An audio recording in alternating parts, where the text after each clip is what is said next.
Welcome to the third session of our Christmas series entitled O Tiny Home of Bethlehem.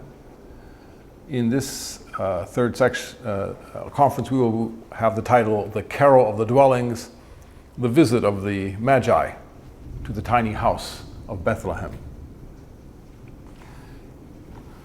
In this particular conference, as in some of the others, I would like to consider the Christmas story not so much in the devout religious perspective per se, but in a larger cultural context. To understand the biblical story in a manner that an anthropologist or social scientist could read it. Not to be critical, but simply to read the story in a framework, in a text, in a context that would make the most sense for the people who first heard it. Because if we can touch their experience of what was sensible and powerful for them, we might be able to achieve some kind of analogous meaning, something sensible and poignant for us. So I simply go to the text. This is from the second chapter of Matthew's Gospel. After the birth of Jesus in Bethlehem of Judea, during the reign of King Herod, astrologers from the east arrived one day in Jerusalem, inquiring, "Where is the newborn King of the Jews? We have observed his star at its rising and have come to pay him homage." At this, King Herod became greatly disturbed, and with him all Jerusalem. Summoning all the chief priests and scribes of the people, he inquired of them where the Messiah was to be born. "In Bethlehem of Judea," they informed him. "Here is what the prophet had written. And you, Bethlehem, land of Judah, by no means least among the princes of Judah, since from you shall come a ruler who is to shepherd my people Israel." Herod called the astrologers aside and found out from them the exact time of the star's appearance.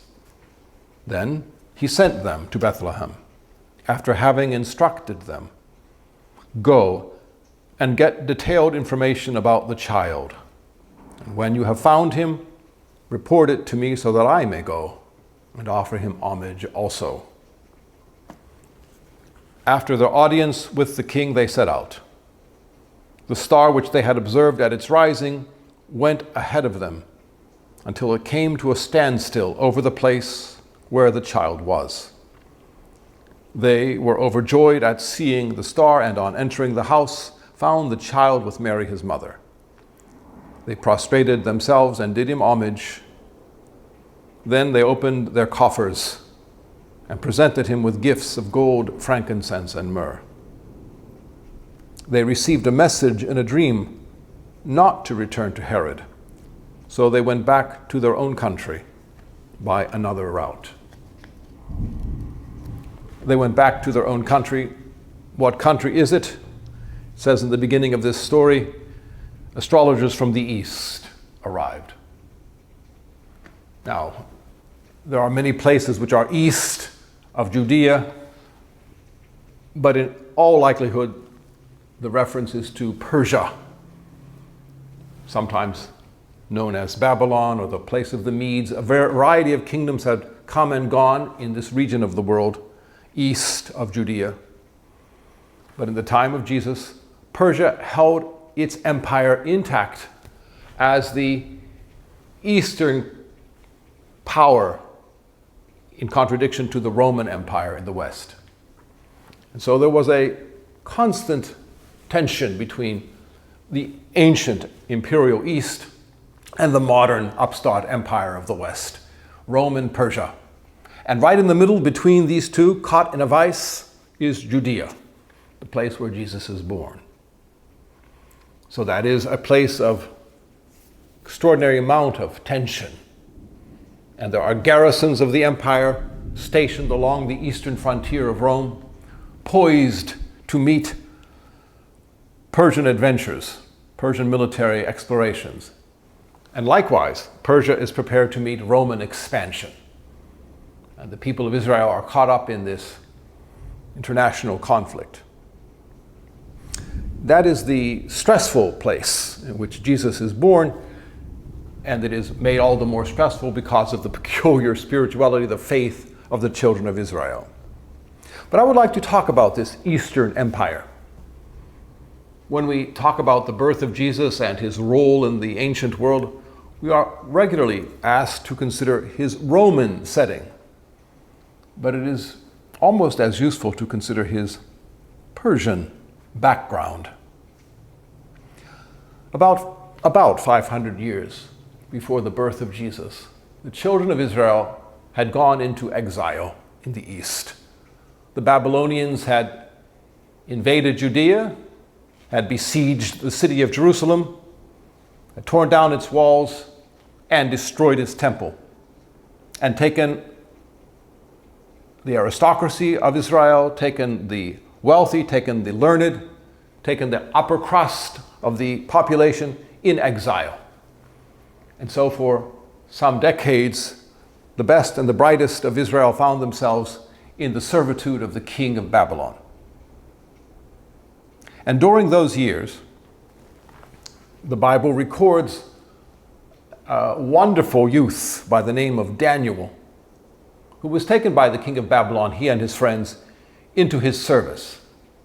It was the practice of ancient Oriental potentates to take the aristocracy of other cultures, other regions, and to put them in their employment. After they had conquered those lands, they lifted out of those lands the best and the brightest and made them their servants. And so Daniel, well educated in all matters of things Jewish, found himself in the court of a pagan king. And during those days, he prayed for the liberation of his people from their bondage.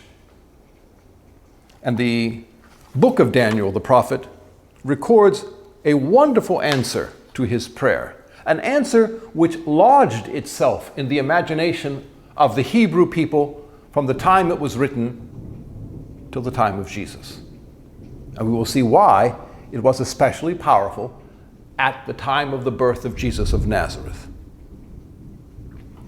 Daniel writes, "I was occupied with my prayer when the angel Gabriel, the one I had seen before in a vision, came to me in rapid flight at the time of the evening sacrifice. He instructed me in these words, 'Daniel, I have now come to you to give you understanding. When you began your petition, an answer was given, and I have come to announce, because you are beloved. Therefore, mark the answer, understand the vision. 70 weeks are decreed for your people and for your holy city. Then transgression will stop and sin will end, and guilt will be expiated. Everlasting justice will be introduced, vision and prophecy ratified, and a most holy will be anointed. Know and understand this from the utterance of the word that Jerusalem was to be rebuilt.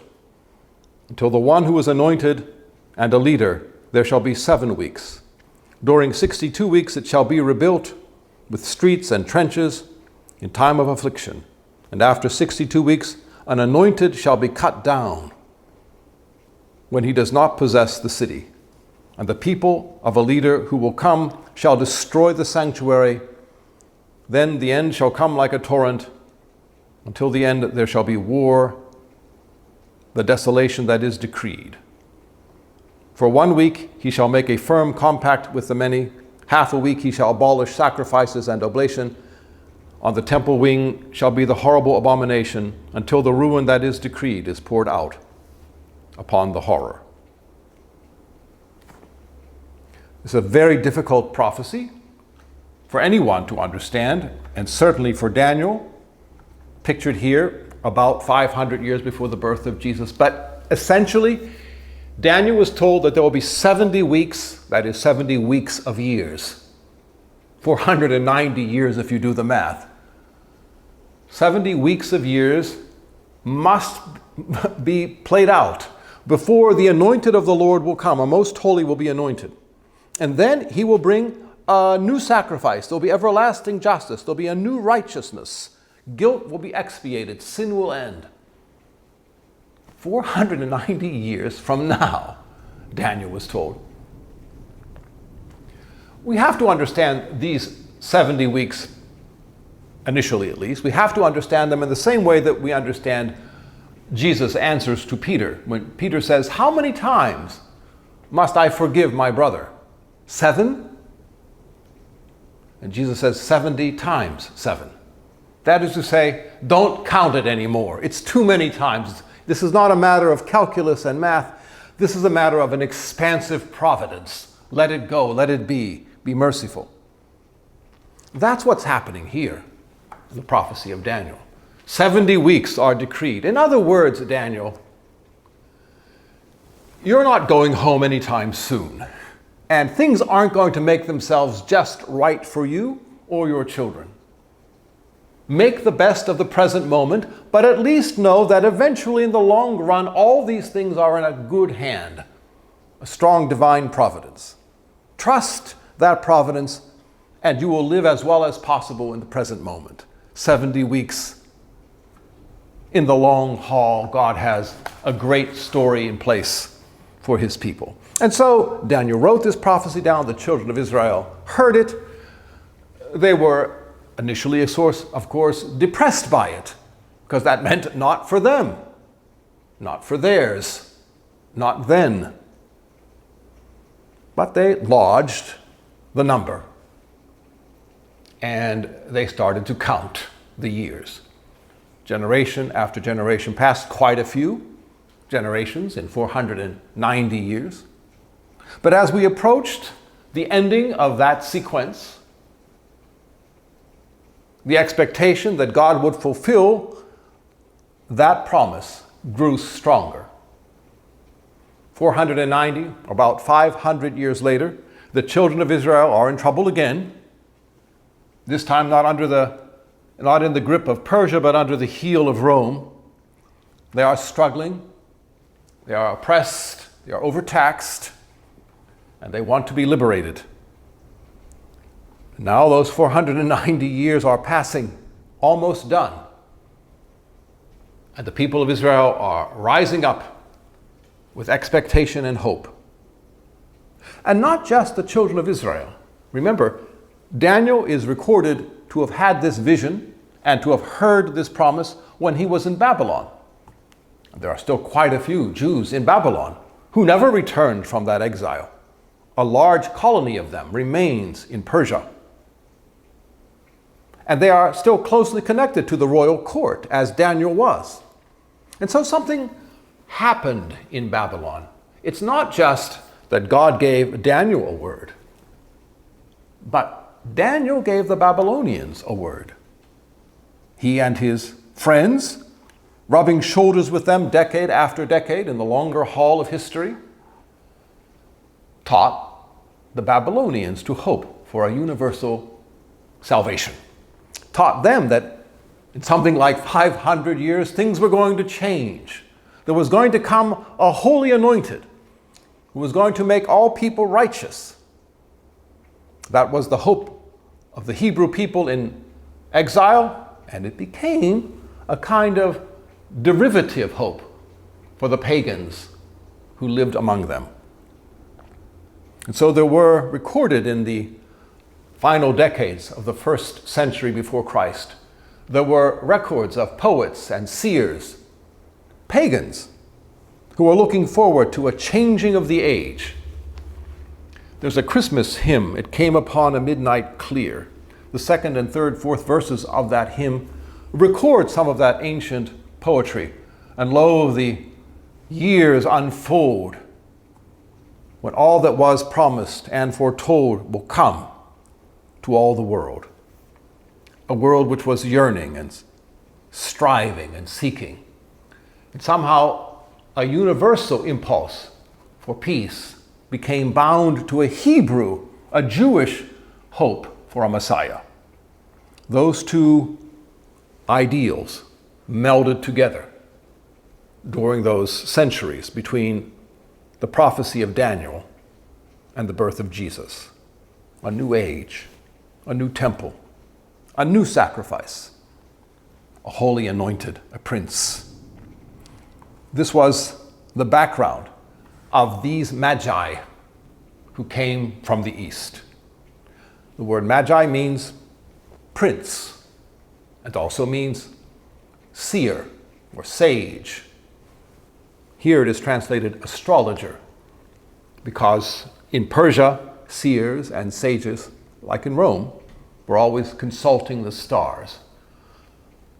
Most peoples of the ancient world consulted the stars for their futures, for their fortunes.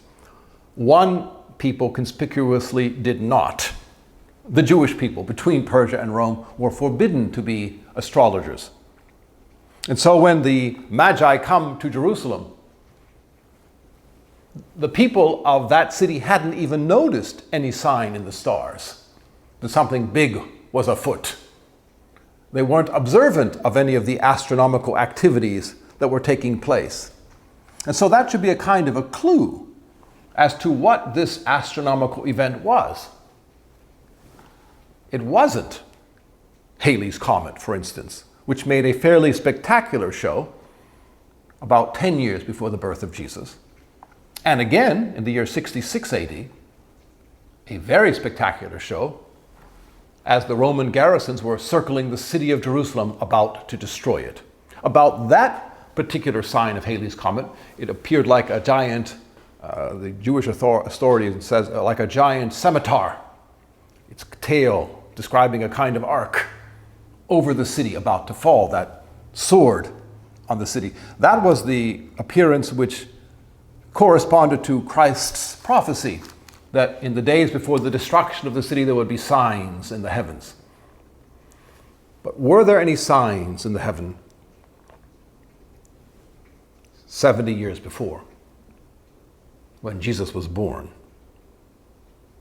And yes, there were signs that if you were an astrologer from the east, you would notice. But if you were a Hebrew in Judea, you would not.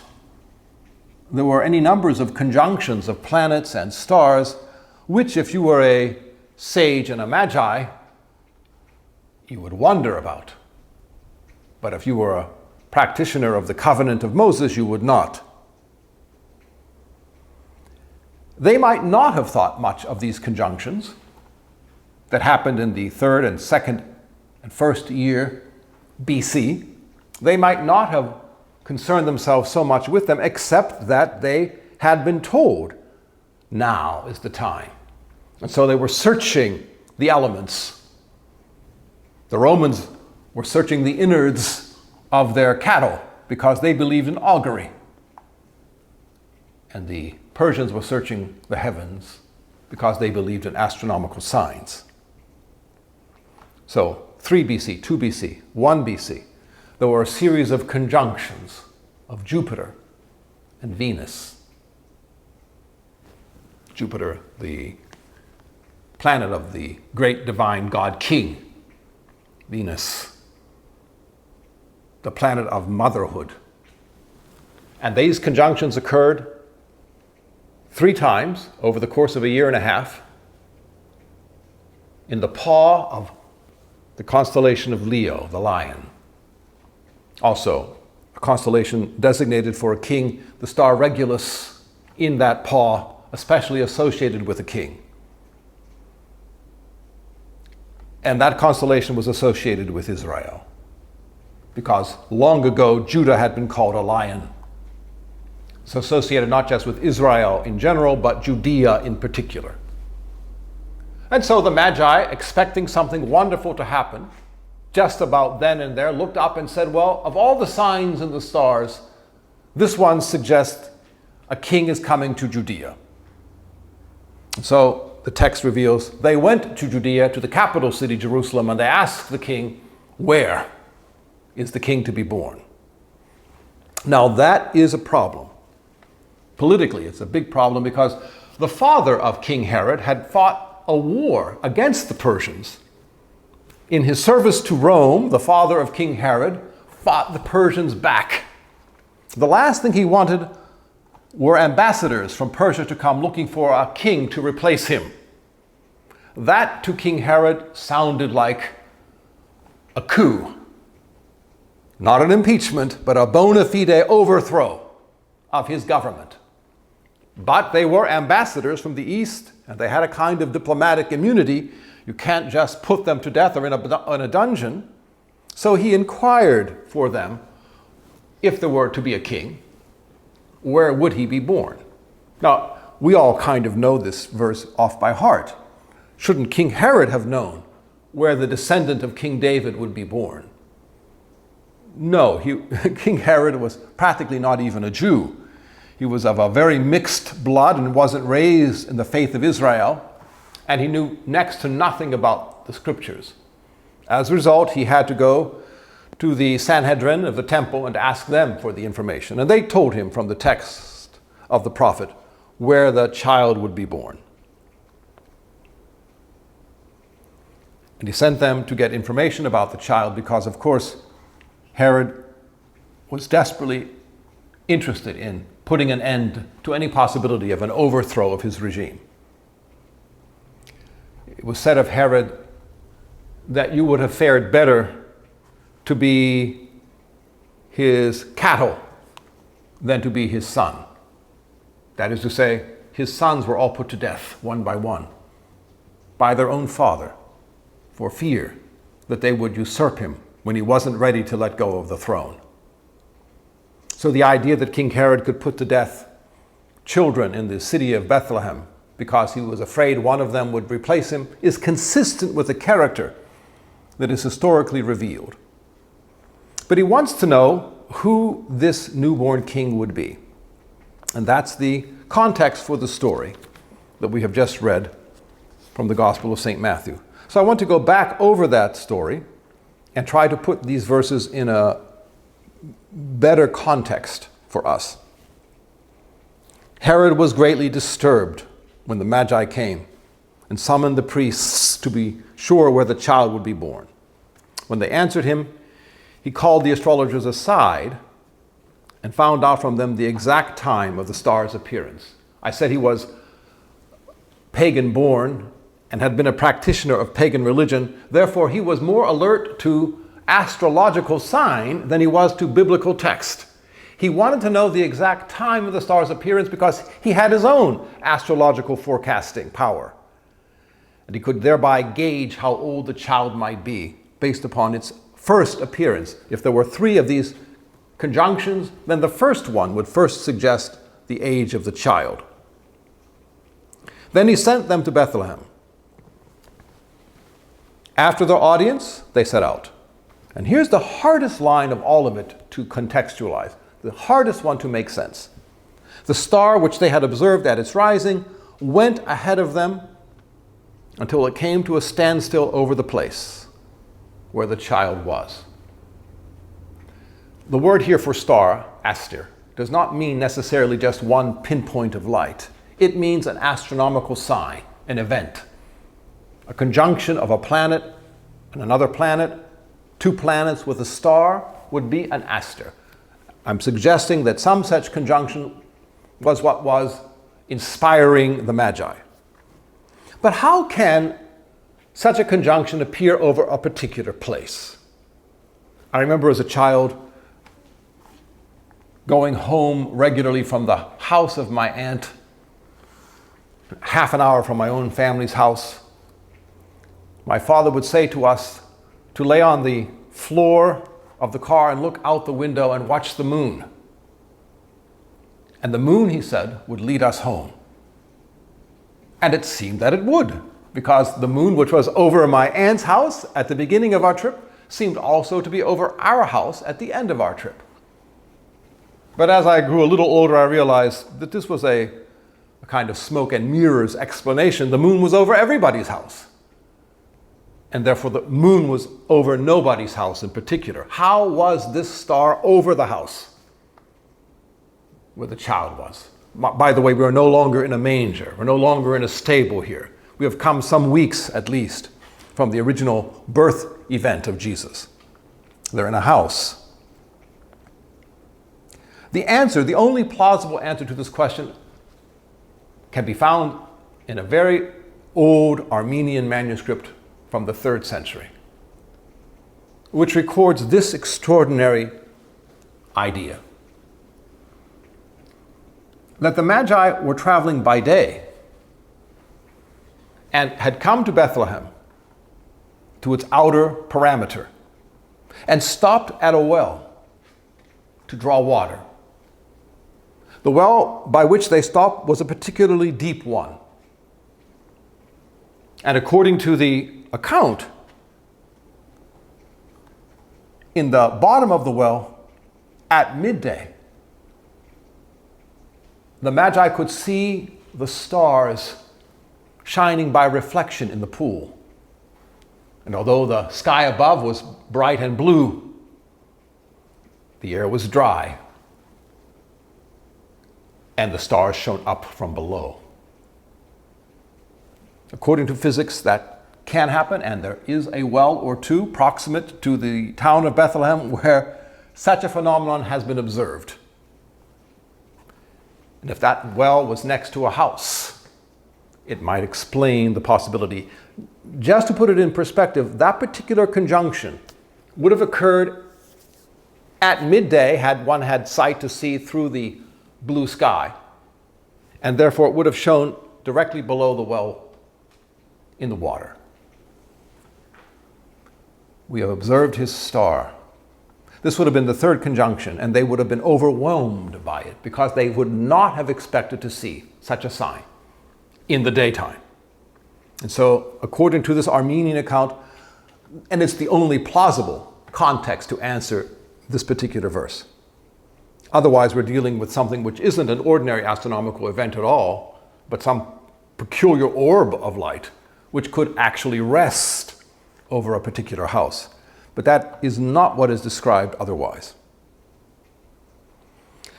The Magi have come, and the gifts they bring suggest the conjunction I discussed. That is to say, gold, frankincense, and myrrh.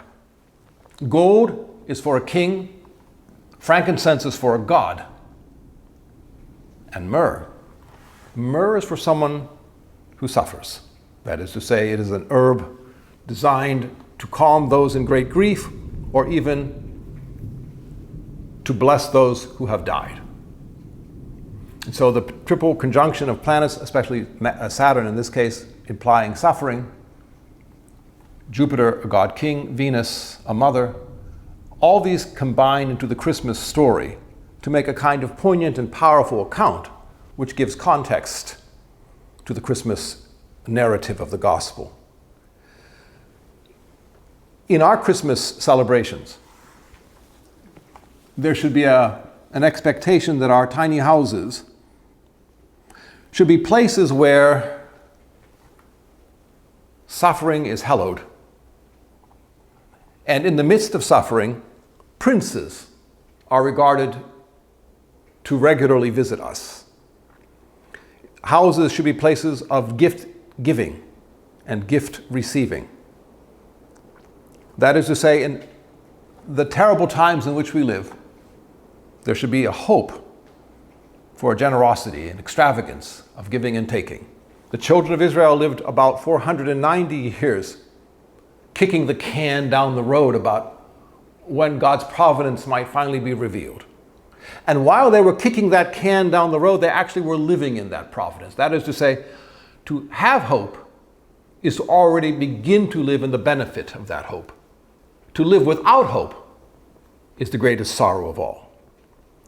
To have an indefinite hope is better than none. And an indefinite hope will one day have its satisfaction. And so the deep well, which reflected the light of the stars above, reminds us that it's not just by looking up from above and from outside that we find our hopes fulfilled. But sometimes, as maybe a depth psychologist would have it, that we have to look down into the depths of our lives, our past, our memories, our emotions. We have to find in the midst of the greatest difficulties and darkness the fulfillment of our hopes. People who come for second chances at the dwellings, the Carney Center or Westgate, have to sometimes look backward into all the troubles and treacheries of the past and see the thread of hope, just as the children of Israel did for 490 years, until that thread became the golden thread of a God King, a prince, and a kind of a salvation, a kind of a fulfillment of hope, and that divine affirmation. Whatever one's religious or irreligious disposition is, we are looking for affirmation of an unconditional sort.